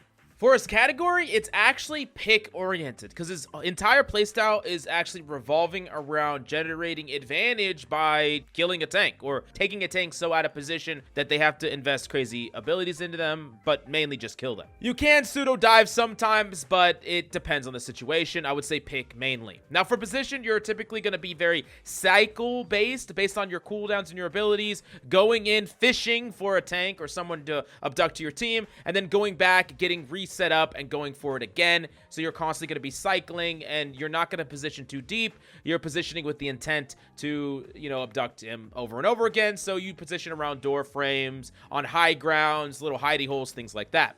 Now, for your weaknesses, you don't like, surprise, surprise, crowd control. You really have to go in close, so you don't want anything that's going to interrupt that. And also, Invisible Woman is a nightmare for you. Being able to pull you out of your grips can be really, really problematic. Plus, anything that can actually mess up your cycles, it takes a while for you to cycle in and out. So even something like a Magneto bubble or anything that's going to mess up your cycle can be a problem, and it's something that you're going to have to play around if you want to succeed on this character. But for your strengths, this character is super tanky. You have 350 health plus additional health when they trigger your passive, and also you can delete arguably the most important characters on the battlefield over and over again by dragging them out of position. And on maps where there are places where you can pull people off. You can actually knock people off and keep yourself on by knocking them to the ledge. And you're super good against any character, even squishies, supports, whatever, because you can just constantly kill people every single cycle. It's really, really strong. We go into detail about this character in our Wolverine guide on the channel with Team Captain, the rank 1 Wolverine. And yeah, TLDR, this character is warping the meta around him, and he's super, super powerful. As far as synergies are concerned, I would say that Magneto Bubble is just a really great enabler for this character because the crowd control, he can just ignore. And yeah, outside of that, just supports that are ready to heal him back up when he cycles back to the team.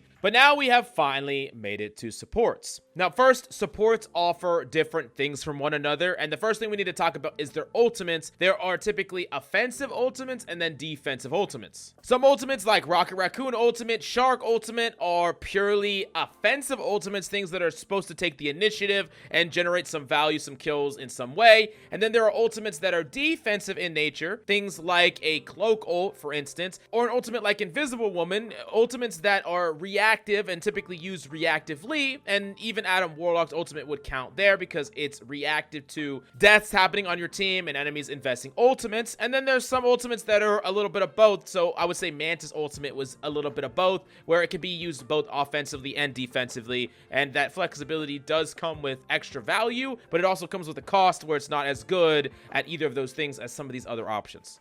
Now, when crafting a composition for supports, you need to think of large heal versus minor heal. Some supports have the capability to heal large amounts of damage taken. When your GROOT is just eating damage, an Adam Warlock doesn't have the capability to pump that person with a crazy amount of heals. You use Soul Bond, all your packs, and that person is gonna be good one time, but then they take more damage again, and you don't have any means to heal them back up, and you don't even want to use your cooldowns that way anyways. This means that a support like Cloak and Dagger that has a large amount of heal, that person can keep that tank up. And it's not really a problem as long as you have one character that can heal a large amount. The other healer doesn't necessarily need to have that large amounts of heals because they can provide other things to the table, other forms of utility. But you pair two minor heal characters together as your only two supports, like let's say Adam Warlock and Loki, and then you have two tanks like a Strange and a GROOT, you're just never going to be able to consistently top up these tanks. So something's got to give. You either need a tanking composition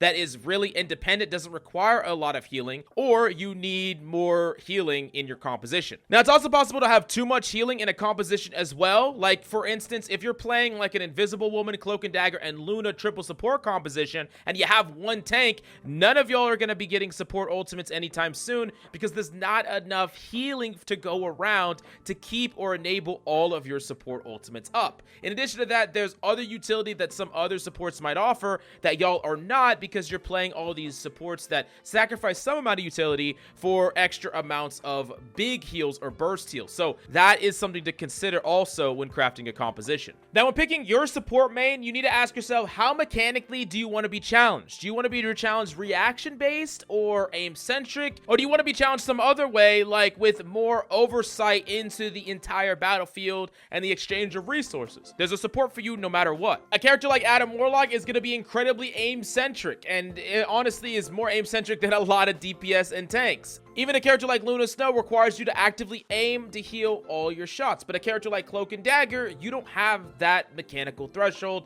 So basically, you choose just how mechanical you want to be, and you can also do a combination of multiple mains in the support role. Now, also, you want to know how forgiving positionally you want. Some supports have a lot of movement, while others are relatively static. Once again, a character like Adam Warlock, you are super vulnerable to dive and things that want to come after you because you just can't run away in the same way that like a Loki can, or even an Invisible Woman can, or a Shark or a Rocket can. So depending on how you want to play, and even within that, some characters like Rocket play way different mobile-wise than characters like Luna, Mantis, and other characters that even have some amounts of mobility. So depending on how you want to play, there is something for you. Now, let's go over every single character and talk about where they categorize and what their strengths and weaknesses are. First off, Adam Warlock. And mechanically, once again, he's going to have HITSCAN fire on his primary and projectile on his alternate. I think you do a balance of both of them at equal rates, where I will consider this guy like a true projectile and hit scan, like a true hybrid. This is why mechanically he's one of the harder characters to be amazing at. Now, on top of that, for his category, I would say that he provides utility and burst heal, does not have mass heal, so in some compositions, certain supports are going to be really awkward to pair with him. Like, I think that Loki is very hard to make work with him. Someone like Mantis can be enough heals if you have a team composition that doesn't take damage a lot. So like a solo tanking Magneto, it can work, but if you got a Groot and like a PENI, it's going to be really hard to keep everyone up. The goal here is to make it so that you don't have to use all of your utility just to keep your front line up. If you have to do that, then it's kind of backing you in the corner where you're not able to use your utility for other things to stop plays, push aggression, things like that. That's what you want to use your utility for, and not just having to like soul bond and pump heals just to keep your front line alive. Now, for your position, you're typically going to be playing the furthest back out of anyone in your team. You can occasionally take some more aggressive angles, but you also want to have a good view of the battlefield, and you can do a lot of damage from range, so you don't need to be too close up. You want to make sure you have time also to respond to frontline threats or divers or things like that. Now, as far as your weaknesses are concerned, once again, you don't have great mobility, so you are very vulnerable to things that want to dive you, and you really need to make sure that you save your soul bond to mitigate certain amounts of pressure. It can also be used aggressively as well, but you want to be more reserved with this if people are actively pursuing you. If you waste soul bond or are forced to use it to keep your team up, and then there is a diver on you, you don't have any CC or any really way to defend yourself very consistently. That being said, you have some phenomenal strengths. You are adding like typically 3/4 of a DPS to your composition and still adding support heals. Not to mention, there are some DPS you literally could just duel and win. I like to think of you as like a HELA light, where you're providing a good amount of the value of a HELA in the form of a support. Not to mention, you can resurrect yourself, resurrect your allies with the synergy, and your ultimate is incredibly powerful if used correctly. Just make sure that you're not using it when your entire team is dead, especially if you're not resurrecting them in a safe place, because it can very easily turn into an ultimate that does nothing because everyone is coming back at only 100 HP. Now, for synergy, your synergy is best with Star-Lord and Mantis. Being able to resurrect on both of those is fan-freaking-tastic, and I would also say that Adam Warlock is perhaps one of the best characters in triple support, where you don't have to ever use your utility to just keep up the front line. You never have to use soul bond by force. You can use it when your team is pressing an advantage or when your team is trying to sustain an enemy play. That's amazing, and it can be like ultimate level in strength if you get to purely use it in that regard. So I would say he's amazing there. Next up is Cloak and Dagger. Mechanically, nothing mechanically demanding is going to be required of you. Yes, some reaction time stuff with your ultimate, but nothing really outside of the realm of any other character. Now, for category, I would say that you are heavy on the mass heal, capable of healing more single target healing than just about any other support. You also do have a good amount of utility as well, with a blind, a fade, and then your ultimate, which you're also generating incredibly quickly. For positioning, you're typically going to be playing right behind your front line so that you can constantly heal up your tanks, and not too far back either,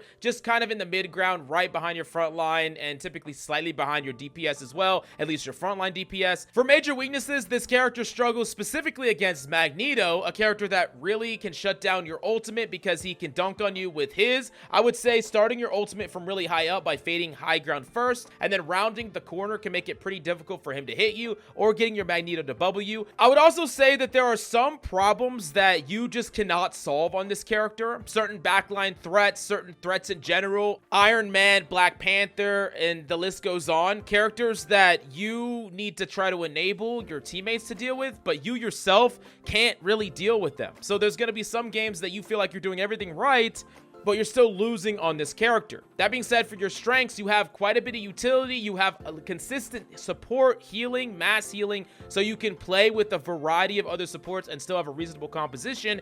And you have perhaps the fastest charging ultimate in the entire game, and it's a very powerful one at that. So you can generate an ult faster than anyone else on the battlefield, quickly ult to secure your team the first fight or a fight win, and it's super strong because you'll basically outlap everyone in the lobby by like 2-to-1 with your ultimate, which is incredible. Now, I'd actually say your best synergy is with Magneto, consistent frontline, and also being able to bubble your ultimate. But really, this character is kind of reasonable in a lot of compositions and is also super strong in triple triple support composition, especially based around a Loki that can copy your ultimate, and then y'all can kind of cycle them together. Now, next up is Jeff the Land Shark. Mechanically, not going to be super demanding mechanics. Yes, he does have projectile fire with his alternate, but yeah, nothing that's going to require you to do anything crazy. There are some weird techs, though, with popping out of your bubble, applying your bubble, popping back into the ground. Nothing that you're going to take a long time to learn, though. Now, for categories, I would say this character actually has mass heal and utility. A character that can heal a lot if he's just heal botting. The problem with the character is he doesn't have a lot of utility outside of his damage when he's not heal botting. Yes, his bubbles do provide slight speed boost, but there's a lot of other characters that provide mass healing, but provide so much other stuff, and they have really powerful defensive ults. While his ultimate is reasonably good, I think you need to find a way to bridge the gap between heal botting and using his ultimate, typically by being really aggressive and off-angling, and that's a hard thing to do when your team requires more from you than just that. I think it's really hard to find the perfect playstyle for this character. In triple support compositions, though, you can be a more aggressive threat, and I also think that because you can position literally anywhere, you're a great support to heal up an all-in dive composition, because you can apply damage, you can heal your divers in, and you could set up soft 3-man dives from a random position that no other support really can do. Now, as far as your weaknesses, I would say that in general, you just don't have great utility, things that other supports have besides just healing, and I would say that you need to find a way to get damage, but it's just a little awkward once again. I think it could be awkward to find a place to get value with this character. Plus, on maps that don't have any place for you to throw people off, you got to be a little bit more tricky about how you use your ultimate and what you do to get value out of it. Now, for your strengths, though, your ultimate can legitimately win fights by itself. Is one of the most dangerous ultimates when you're in an overtime situation. On top of that, this character is basically unkillable in the right hands, and just being unkillable is just underrated. I think that's one of the reasons that Rocket is so underrated in this meta. He just doesn't die a lot, and when a support dies 10 times and you die 2, that's just crazy value, because at least you're alive. You might not be bringing as much to the table as these supports on average, but if you're alive more, at least you're alive and not dead, because they're bringing no value. So yeah, I mean, that's something. And for best synergies, I would say triple support most likely is where this character will shine the most, so that they can embrace a more aggressive playstyle and not be throwing. If you're going to play him with 2 supports, I think you need to play him with a support that can mass heal, because you don't really want him to be the one mass healing all the time, unless it's like a really strong map for his ultimate or something. The next up is Loki, a character whose mechanics is going to be something that you have to aim, more mechanically demanding than a lot of the other supports. And for his category, I would say that he is primarily a utility-based healer with some amounts of burst heal as well. Not necessarily capable of healing up things all by himself, so you're not going to want to play him as the primary mass healer, but can be a great supplement in a duo or trio support composition. Now, for his positioning, he can be really dynamic with his position. Oftentimes, you want to get a little aggressive with your position. You can off-angle and heal your team while simultaneously be applying pressure, and because you're really hard to dive, you have a way to deny dive, and you can change your position at a whim. You are going to be really hard to punish no matter where you're positioned, so you need to just find a neutral place that you can help your team and still be relatively aggressive, and almost even bait enemies to contest you or respect you. Now, as far as weaknesses are concerned, you can't be the sole main or mass healer for your team. It's going to be a bit problematic for you to try to heal up a Groot nonstop. And I also think this character is rather daunting to just pick up. He has a rather high skill floor, meaning that his base value is rather low compared to a lot of other supports. And it's not until you start to really unlock this character's kit overall that you start to not throw on this character. I mean, he has crazy carry potential. I actually think he's one of the strongest supports, but he's just not easy to get value right away. And yeah, I think like for the first 50 hours, you're going to get easier value on almost any other support. But after that, you start to really see the potential here. Now, another thing with this weakness is certain characters like Bucky, for instance, they just farm off of his freaking Loki clones. Got to be really, really careful so that he doesn't just get free resets all over the place.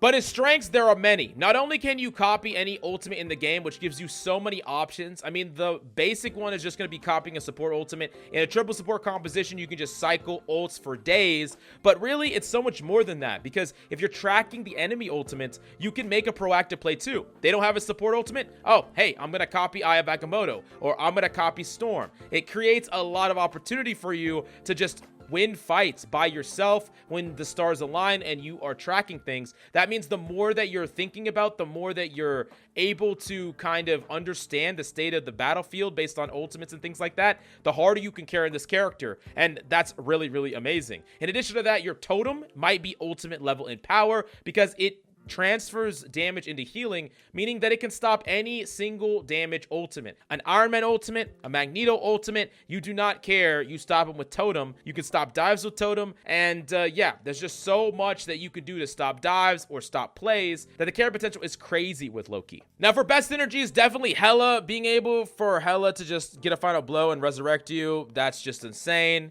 And then now you have your totem again, and that just can just get so out of hand. It's just wild because you just get to be immortal for a while, buy your team time. It's just so good. Also, I think this character is one of the best characters to play in triple support for sure. Now, next up is Luna Snow. A character is mechanically going to be tracking based and is actually rather mechanical. So if you don't want to aim, don't pick up this character. Not to mention your slow is a projectile, so it's going to be a skill-based shot as well.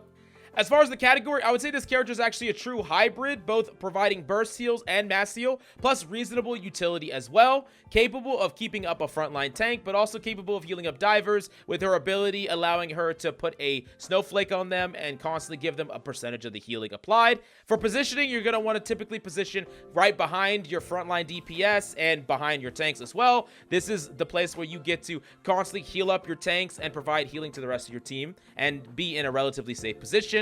Now, for weaknesses though, this character only has one way to protect themselves with that slow. Other than that, they are kind of a sitting duck to dives. While they can move around reasonably well, they're not going to be that mobile, so they can't really get away or run away from any dive characters and are going to rely a lot on that slow and their team to help bail them out.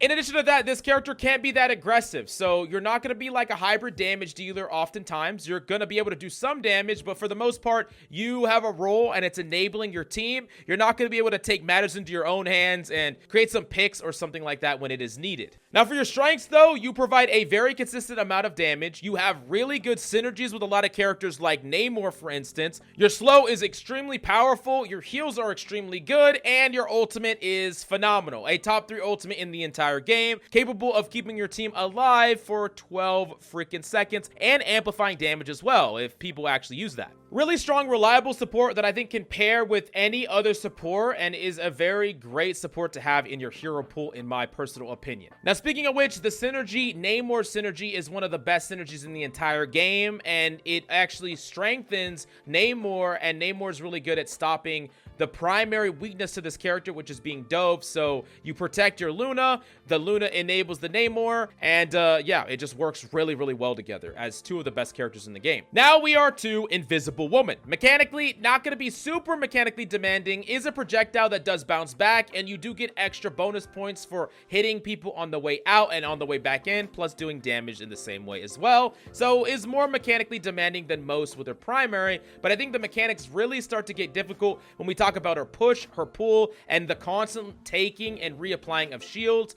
This is not necessarily mechanics in the traditional aim sense, but it is heavy reactions, and I think that the ceiling on Invisible Woman is actually one of the highest mechanically. But as far as her category, I would put her in the hybrid for mostly mass heals and some burst heals as well, but also a good amount of utility too. Now positionally, you're gonna want to position kind of where Luna is positioned as well, behind the frontline DPS, behind the tanks.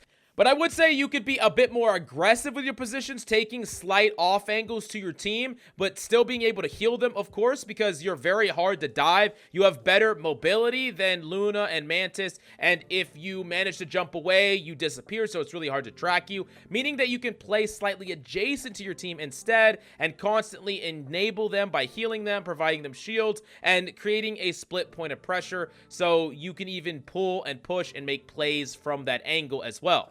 Now, your main weakness on this character is that your effective range isn't very far, so you can't go too far away from your team, and you're not going to be able to deal damage from mass ranges as well. So there are certain characters that you're going to have a really hard time healing, certain divers that you're just not going to be able to help at all. And because you don't have crazy mobility, if you're playing like a Cap, Thor, Black Panther comp, like good luck healing any of them, and also flyers are really hard for you to heal as well. Now, for your strengths, though, you have a ton of playmaking capability, pulling tanks into your team, pushing divers away, shielding off your divers or people taking an aggressive angle, allowing them to be enabled more or protecting them. And you combine that all with the fact that you're really hard to dive yourself. I think this character is the right combination of a lot of things that makes her super strong and capable of enabling your team, building up mass advantage over the course of the entire game. Now for synergies, you're reasonable with Reed, but then you have to have a Reed on your team. No, all jokes aside, I would say that your best synergy is typically just another support that has the capability to heal further ranges than you, so they can enable people that are slightly further in positioning than you without forcing you to get out of position to heal them.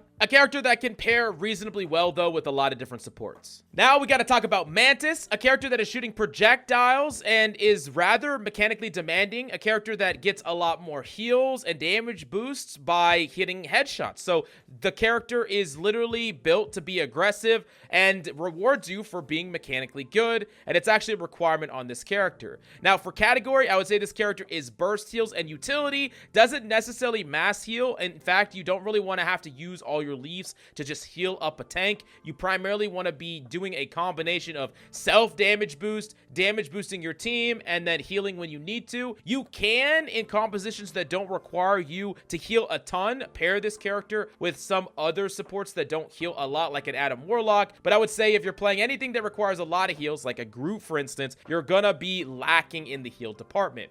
Now, as far as positioning is concerned, you're actually going to be a bit more aggressive on this character than some of the other supports because you want to generate an off angle where you can actually consistently deal damage from. Slight off angle from your team, not too far away and not in front of an off angle. Typically just to the side, slightly to a, like, I don't know, 30-degree angle to the side of one of your supports. Still in line of sight of your front line, still in line of sight of your supports, but just attacking from a different angle, applying pressure from a different angle. And of course, you could be a bit more aggressive when your team has advantage as well, because you actually are a really strong damage dealer. Now, once again, your weaknesses are you don't have a ton of mass heal, you like to be a little bit more selective with your leaves, and you want to amplify damage as much as possible, because that's where a lot of your utility lies. On top of that, while you're slightly increased in speed when you're at max health, you do lose that when you take some damage, and you only have one form of crowd control, so when multiple divers come after you, it's kind of hard to keep yourself alive, although you do have dueling potential on them.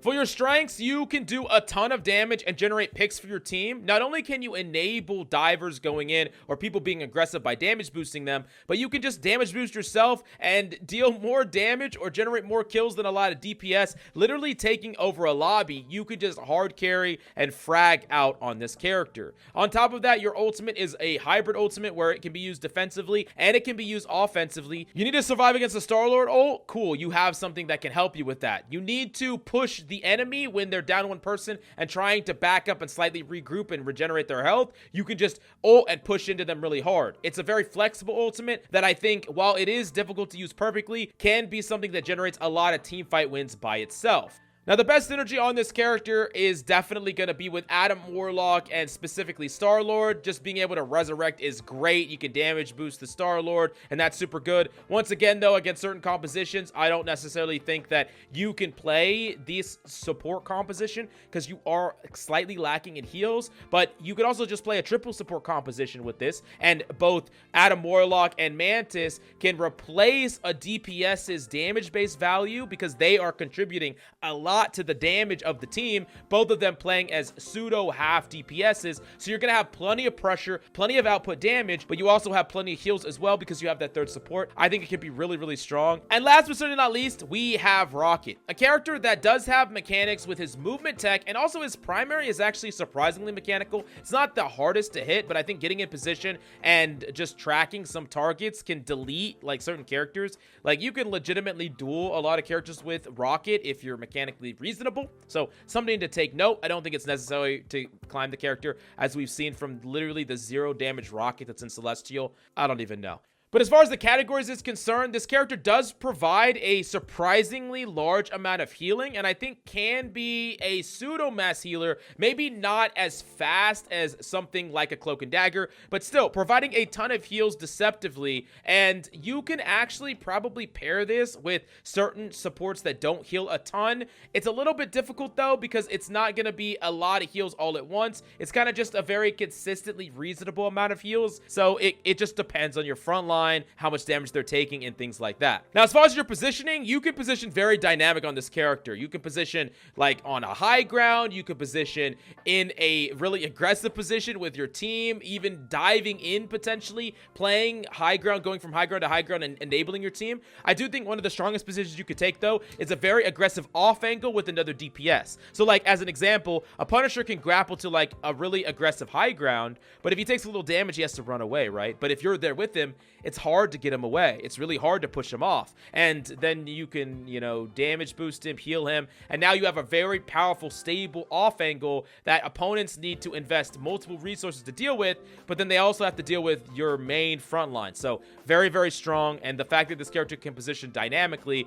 is a huge up in his favor. Now, for your weaknesses on this character, you don't have a defensive ultimate for one, which can be perceived as a weakness, and in some cases it actually is one. Something that stops enemy offensive DPS ultimates can be kind of sad not having it. In addition to that, Rocket doesn't provide a crazy amount of mid-fight utility. While you do have a Resurrect that's really powerful, we'll talk about that in a second. As far as providing some type of slow or push or pull or fade or something like that, he doesn't have anything like that. So sometimes while he can resurrect people, if he would have had something else, he might have prevented their death in the first place. So something interesting to think about. That being said, for his strengths, he has a ton. Number one, he just doesn't die very easily, if at all. I think very, very early on in this game, I said that Rocket Raccoon was weak to dive. And at the time, Rockets were playing like bots. Even high-ranked Rockets, they were just standing on the ground. Now, I realize that this character's undivable. Like, he's just impossible to dive in the hands of anyone that's competent. You can't dive this character at all. And I think it took people to figure out this character a bit for me to recognize that as well. Now, having low deaths is like a cheat code. When supports have 10, 20 deaths and you have like 5, it's just so strong because you're alive all the time. You have infinite uptime. And then your BRB is really good.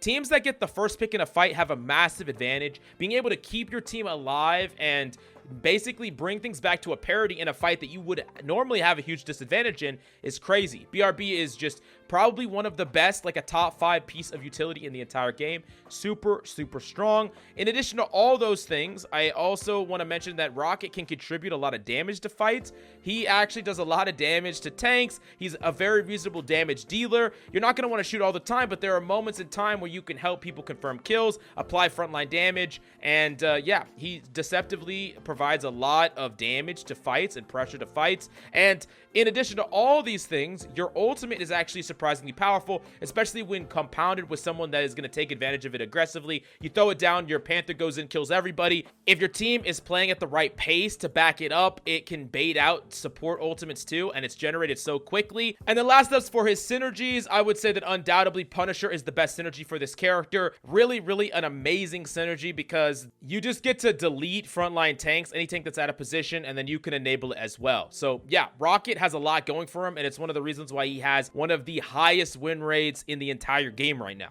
Now, we have gone over every single character, and we've talked about how every single character can be placed and put into a composition. But if you have any questions, definitely let me know in the comments down below, and please smash the like, subscribe if you made it to the end of this video, and also catch me on stream Monday, Tuesday, Thursday, Friday. I stream on YouTube and on Twitch. Definitely check me out in the links down below, and I'll see you there. Thank you. Peace, peace.